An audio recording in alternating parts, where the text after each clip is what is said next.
Good morning साथियों technical विद्यालय के यूट्यूब चैनल पर आपका स्वागत है। साथियों, अगर आप हमारे चैनल को अभी तक सब्सक्राइब नहीं किए हैं या चैनल पर नए हैं तो हमारे चैनल को ज़्यादा से ज़्यादा सब्सक्राइब करिए और शेयर करिए। साथियों, आज हम लेकर आए हैं कुछ डिजिटल इलेक्ट्रॉनिक्स के ऑब्जेक्टिव क्वेश्चन, जिसको हल करेंगे, जो एग्ज़ाम के पॉइंट ऑफ व्यू से काफ़ी ज़्यादा महत्वपूर्ण हैं। और इन क्वेश्चन को हमने ऐसे रखा है कि आप इन क्वेश्चंस को हल करके अपने डिजिटल इलेक्ट्रॉनिक्स को ज़्यादा से ज़्यादा कम समय में रिवाइज कर लेंगे। तो साथियों, वीडियो को अंत तक ज़रूर देखिए और वीडियो को स्किप मत करिएगा। तो साथियों, आइए देखते हैं पहला क्वेश्चन क्या दिया हुआ है। The most negative number that can be represent by a two's complement system. Two's complement system के द्वारा कौन सा निगेटिव नंबर रिप्रेजेंट किया जाता है, हाईएस्ट नंबर। तो सबसे पहले देख लेते हैं कि टूज कॉम्प्लीमेंट के द्वारा कि रिप्रेजेंट करने का रेंज क्या होता है। तो टूज कॉम्प्लीमेंट के रिप्रेजेंट करने का रेंज होता है -2n-1 से लेकर +2n-1-1। ये इसका टूज कॉम्प्लीमेंट के रिप्रेजेंटेशन का रेंज रहता है। तो सबसे निगेटिव नंबर देखते हैं। तो इस निगेटिव नंबर कौन सा रिप्रेजेंट किया जाएगा, तो निगेटिव नंबर -2 यहाँ क्वेश्चन में छूट गया 8 बिट दिया हुआ है दोस्तों, 8 बिट दिया हुआ है, यहाँ नोट कर लीजिएगा। ये represent by 8 bit signal two's complement system. 8 bit छूट गया है, मिसप्रिंट हो गया। तो 8-1 करेंगे तो ये हो जाएगा -2 7 और इसका हो जाएगा -128। Option number B right. Next question देखते हैं साथियों। अगला क्वेश्चन क्या दिया हुआ है। A logic gate is an electronic circuit which, पहला ऑप्शन है operate and binary algebra, second option है perform arithmetic and logic function, third option है allows flow of electron only in one direction, D option है alternate between 0 and 1। तो हम जानते हैं कि लॉजिक गेट जो होता है वो अरिथमेटिक एंड लॉजिकल फंक्शन को ऑपरेट करने के लिए होता है। तो ऑप्शन बी सही, perform arithmetic and logical function, option B right है। नेक्स्ट क्वेश्चन देखते हैं साथियों। अगला क्वेश्चन क्या दिया हुआ है। Positive logic in a logic circuit is one in which, positive logic में क्या होता है, तो देखते हैं, लॉजिक की बात कर लेते हैं। देखिए, डिजिटल लॉजिक जो होता है, डिजिटल लॉजिक वो दो टाइप के होते हैं। एक तो पॉजिटिव लॉजिक होता है, एक पॉजिटिव लॉजिक होता है, एक निगेटिव लॉजिक होता है। पॉजिटिव लॉजिक में क्या होता है कि लॉजिक जीरो जो होता है, लॉजिक जीरो जो होता है लो वोल्टेज, और लॉजिक 1 जो होता है वो हाई वोल्टेज होता है। इसी प्रकार निगेटिव लॉजिक में बात करते हैं तो जीरो जो होता है वो हाई वोल्टेज होता है, और लॉजिक 1 जो होता है वो लो वोल्टेज होता है।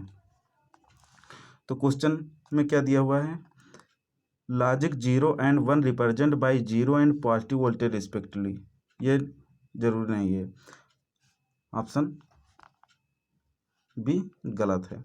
Logic 0 and 1 are represent by negative and positive voltage respectively, ये भी गलत है। Option C, logic 0 voltage level is higher and logic 1 voltage is level is than logic 1 voltage level, तो ये तो निगेटिव का है, तो ऑप्शन ये भी गलत है क्योंकि पॉजिटिव की बात की गई है। Logic 0 voltage level lower than होता है लॉजिक 1 वोल्टेज लेवल से, ये पॉजिटिव की बात है क्योंकि लॉजिक 0 जो है वो लो वोल्टेज को रिप्रेजेंट करेगा और लॉजिक 1 जो है वो हाई वोल्टेज को रिप्रेजेंट करेगा, ये पॉजिटिव के केस में। तो ऑप्शन डी राइट है। नेक्स्ट क्वेश्चन पे चलते हैं। अगला question, the voltage level for a negative logic system. तो अभी हमने आपको बताया है कि जो लॉजिक 0 होता है निगेटिव लॉजिक में, लॉजिक 0 जो होता है वो लो वोल्टेज होता है, और लॉजिक 1 जो होता है वो हाई वोल्टेज होता है, हाई वोल्टेज होता है। तो लॉजिक 0, अब चाहे बात कर लेते हैं, ये निगेटिव लॉजिक में अभी मैंने आपको बताया कि जीरो जो होता है वो हाई वोल्टेज होता है। सॉरी, गलत हो गया ये, फिर से देख लेते हैं। लॉजिक जीरो जो होता है निगेटिव लॉजिक में वो हाई वोल्टेज होता है, और लॉजिक वन जो होता है वो लो वोल्टेज होता है। ये निगेटिव लॉजिक की बात की गई है। तो पहला ऑप्शन है मस्ट नेसेसरी बी निगेटिव, या आवश्यक नहीं है कि दोनों निगेटिव हो। सेकंड है कुड भी निगेटिव और पॉजिटिव। हाँ, ये है, देखिए जीरो निगेटिव भी हो सकता है, पॉजिटिव भी हो सकता है। जैसे मान लेते हैं ये माइनस का 3 वोल्ट दिया हुआ है और ये माइनस का 5 वोल्ट दिया है, तो सबसे कम क्या है, माइनस वाला जिस नंबर जो है -5 वाला नंबर सबसे कम है, और ये लॉजिक वन को रिप्रेजेंट कर रहा है। तो ये भी हो सकता है कि ये पॉजिटिव भी हो सकता है, ये निगेटिव, या इसको हम ले लेते हैं लॉजिक वन जीरो को ले लेते हैं 5 वोल्ट प्लस के, और लॉजिक वन को ले लेते हैं 0 वोल्ट। तब ये मतलब कि ये सिग्नल निगेटिव और पॉजिटिव दोनों भी हो सकता है, लेकिन जनरली पॉजिटिव ही लिया जाता है। तो कुड भी निगेटिव और पॉजिटिव, ऑप्शन बी राइट है। नेक्स्ट क्वेश्चन की बात करते हैं साथियों। 3 बुलियन ऑपरेटर्स कौन कौन से होते हैं? बेसिक गेट कौन कौन से होते हैं? नॉट गेट होता है, एंड गेट होता है, और आर गेट होता है। तो ऑप्शन ए राइट है। Next question, the only function of NOT gate is to. तो हम जानते हैं नॉट गेट का सिंबल क्या होता है, ये हमारा नॉट गेट होता है। ये क्या करता है, इन्वर्ट करता है। ए देंगे तो ए बार दे देगा, ए बार देंगे तो ए दे देगा, मतलब 1 देंगे तो 0, हाई देंगे तो लो मिलेगा, लो देंगे तो हाई मिलेगा। ये इसकी ट्रुथ टेबल होती है, मतलब इन्वर्ट करता है, तो ये इन्वर्टर की तरह बिहेव करता है। तो ऑप्शन देखते हैं, only function of NOT gate is to invert and input signal. Input signal जो भी हम देंगे उसको इन्वर्ट करके हमें आउटपुट पे देगा, तो ऑप्शन ए सही है। Next question, when an input electrical signal A बराबर हमें दिया है is applied to NOT gate and output. तो हमने अभी आपको बताया है कि जो इनपुट पर हम नॉट गेट पे देंगे उसका इन्वर्ट, उसका कॉम्प्लीमेंट हमें आउटपुट पे मिलेगा। तो एक एक इन्वर्ट करेंगे, नॉट गेट पे देंगे, हम नॉट गेट पे दे रहे हैं 1 0 1 0 1 0, तो आउटपुट पे हमें क्या मिलेगा, जहाँ 0 इसका कॉम्प्लीमेंट मिलेगा। तो जहाँ 1 है वहाँ 0, जहाँ 0 है वहाँ 1, तो 1 0 1 0 1 0। तो देखते हैं कौन सा ऑप्शन सही है, 0 1 0 1 0 1, ऑप्शन सी राइट है। समझ गए साथियों, मतलब नॉट गेट पे जो इनपुट हम देंगे वो आउटपुट हमें इन्वर्ट मिलेगा, इन्वर्ट मतलब उसका कॉम्प्लीमेंट मिलेगा। नेक्स्ट क्वेश्चन की बात करते हैं, अ कॉम्बिनेशनल सर्किट। तो कॉम्बिनेशनल सर्किट क्या होता है? Combinational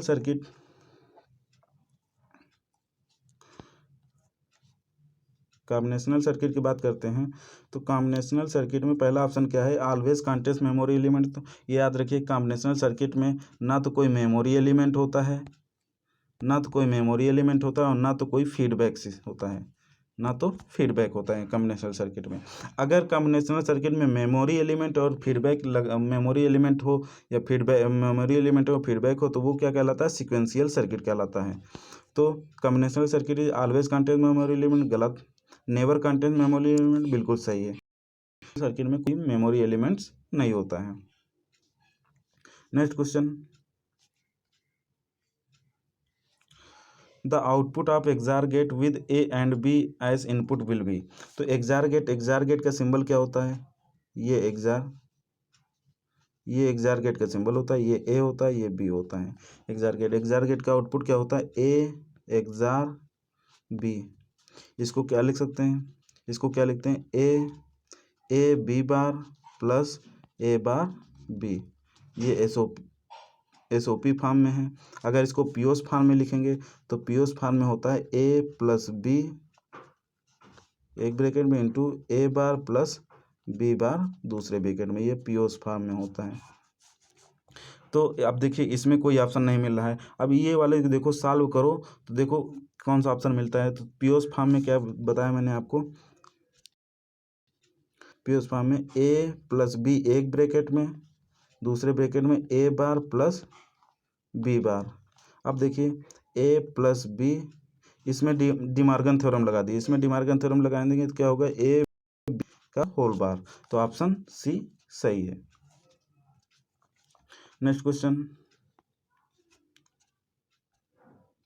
the output of logic gate is 1 when all inputs are at logic 0, the gate is either. ऐसा कौन सा गेट है जिसके सारे इनपुट लो हों तब आउटपुट हाई देगा। तो देखिए, एक तो नार गेट होता है, जब नार गेट में सारे इनपुट जो होते हैं, नार गेट, जब नार गेट में सारे इनपुट लो होंगे तभी आउटपुट हाई देगा, क्योंकि ये ए प्लस बी, ये ए प्लस बी का होल बार। और दूसरा क्या है, एक्सनार गेट। हम जानते हैं कि एक एक्सआर गेट जो होता है वो जब दोनों इनपुट डिफरेंट होते हैं तब आउटपुट हाई देगा, और एक्सनार गेट जो होता है, एक्सनार गेट, वो दोनों इनपुट जब सेम होंगे तब आउटपुट हाई देगा। तो दोनों इनपुट जीरो लॉजिक पर होंगे तो आउटपुट क्या देगा, हाई देगा। तो एक तो एक्स नार गेट हुआ और एक एक्स नार गेट हुआ, एक्स नार गेट। ये दो गेट ऐसे हैं जब दोनों इनपुट लो होंगे तब आउटपुट हाई देगा। तो ऑप्शन डी राइट है। नेक्स्ट क्वेश्चन पे चलते हैं। अगला क्वेश्चन दिया है, if negative logic is used the diode gate shown in given figure will be represent. तो ये डायोड फिगर किसको रिप्रेजेंट करता है, तो ये डायोड फिगर आर गेट को रिप्रेजेंट करता है, आर गेट को रिप्रेजेंट करता है। अगर ये डायोड ऐसे लगा हो, ऐसे दोनों डायोड ऐसे लगे होते हैं तब ये किसको रिप्रेजेंट करता है, तब ये एंड गेट को रिप्रेजेंट करता है। याद रखिए, ये फिगर पूछा जाता है, ये एग्जाम में केवल ये फिगर बना के दे देगा और पहचानने के लिए दे देगा, बताइए कौन सा गेट है, तो ये पहचानने के लिए ज़्यादातर देता है। तो इसको याद रखिए साथियों। Next question, the circuit shown in given figure, ये सर्किट किसको रिप्रेजेंट करता है। तो देखिए, NPN ट्रांजिस्टर है, ये भी NPN ट्रांजिस्टर है, और दोनों किस में जुड़े हैं, समांतर में जुड़े हैं, दोनों समांतर में जुड़े हैं। तो ये किसको रिप्रेजेंट करेगा, ये एक आर गेट को रिप्रेजेंट करेगा। अगर यही NPN ट्रांजिस्टर सीरीज में जुड़े होते हैं, श्रेणी क्रम में जुड़े होते हैं, अगर यही श्रेणी क्रम में जुड़े होते हैं तो ये एंड गेट को रिप्रेजेंट करते हैं। ये फिगर डायोड का हो गया, डायोड सर्किट हो गया, गेट का डायोड सर्किट हो गया, ट्रांजिस्टर सर्किट हो गया। ये फिगर याद रखिए, क्योंकि ये अक्सर कर एग्जाम में जो को फिगर बना के दे दिया जाता है पहचानने के लिए दे दिया जाता है, तो इसको याद रखिए।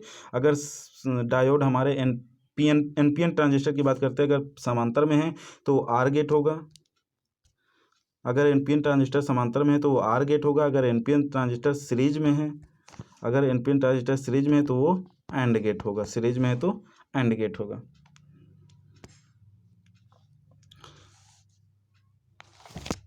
तो धन्यवाद दोस्तों, और वीडियो को पूरा देखिए, स्किप मत करिए। तो साथियों, अब नेक्स्ट मिलते हैं अगले क्वेश्चन, अगले वीडियो में। धन्यवाद दोस्तों।